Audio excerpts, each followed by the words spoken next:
మత్తయి సువార్త 5వ అధ్యాయము 7వ వచనము. కనికరము గలవారు ధన్యులు, వారు కనికరము పొందుదురు. అందరం హల్లెలూయా.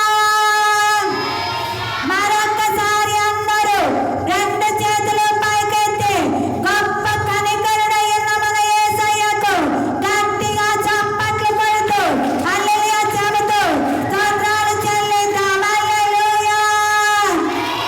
Praise the Lord. మరి ఇక్కడ చూసినట్లయితే మత్తయి సువార్తలో తెలియజేయబడిన ఈ సంగతులను ఈ రోజున మనందరం కూడా ధ్యానించుకున్నట్లయితే ఇక్కడ మహాదేవుడైన మన యేసయ్య, గొప్ప కనికరుడై ఉన్నటువంటి మన యేసయ్య కొండ మీద చెప్పిన నవ ధన్యతలలో ఇది 5వ ధన్యత. అయితే మహాదేవుడైన మన యేసయ్య 5వ ధన్యతగా కనికరము గురించి చెబుతూ ఉన్నారు. కనికరము గలవారి గురించి గొప్ప కనికరుడైన మన యేసయ్య చెబుతూ ఉన్నారు. చూడండి ఇక్కడ ఏమని చెబుతూ ఉన్నారు? కనికరము గలవారు ధన్యులు, వారు కనికరము పొందుదురు అని చెబుతూ ఉన్నారు. మరి అవును, ఈ లోకములో ఏ మనిషి అయినా సరే ధన్యుడు అవ్వాలి అంటే మరలా తిరిగి కనికరము పొందుకోవాలి అంటే ముందు ఆ మనిషి ఏ విధంగా ఉండాలయ్యా అంటే కనికరమును కలిగి ఉండాలి. అప్పుడు ఆ మనిషి ధన్యుడవుతాడు, కనికరాన్ని పొందుకోగలుగుతాడు. ఎందుకంటే ఈ లోకములో ఎంతో మంది మనుషుల పరిస్థితి ఏ విధంగా ఉందయ్యా అంటే ఎంత మాత్రమూ కూడా కనికరము అనేది లేకుండా ప్రవర్తిస్తూ ఉంటారు. కనికరము అనేది లేకుండా మాట్లాడుతూ ఉంటారు. కనికరము అనేది లేకుండా జీవిస్తూ ఉంటారు.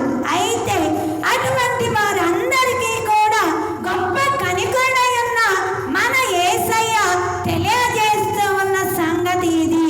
కనికరము గలవారు ధన్యులు, వారు కనికరము పొందుదురు అని తెలియజేస్తూ ఉన్నారు. మరి ఈరోజు నీ పరిస్థితి ఏ విధంగా ఉంది? నీ జీవితంలో కనికరము అనేది ఉందా? ఈరోజు ప్రతి ఒక్కరూ ఎవరి జీవితాల్లోకి వారు ఖచ్చితంగా తొంగి చూసుకోవాల్సింది. ఎందుకంటే మన దేవుడు గొప్ప కనికరుడు. ఎవరైతే గొప్ప కనికరుడై ఉన్న మన యేసయ్యనందు భయము కలిగి జీవిస్తారో వారి మీద దేవుడు ఆయన కనికరమును తరతరములకు చూపిస్తూ ఉంటారు. హల్లెలూయా. Praise the Lord. అదే ఇక్కడ చూడండి, లూకా సువార్త 1వ అధ్యాయము 50వ వచనము.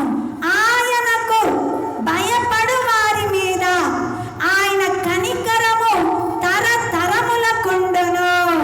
చూడండి, ఈ రోజున ఒక మనిషి గాని ఒక కుటుంబము గాని ఎవరైనా గాని కనికరాన్ని పొందుకోవాలి అంటే వారు దేవునికి భయపడాలి.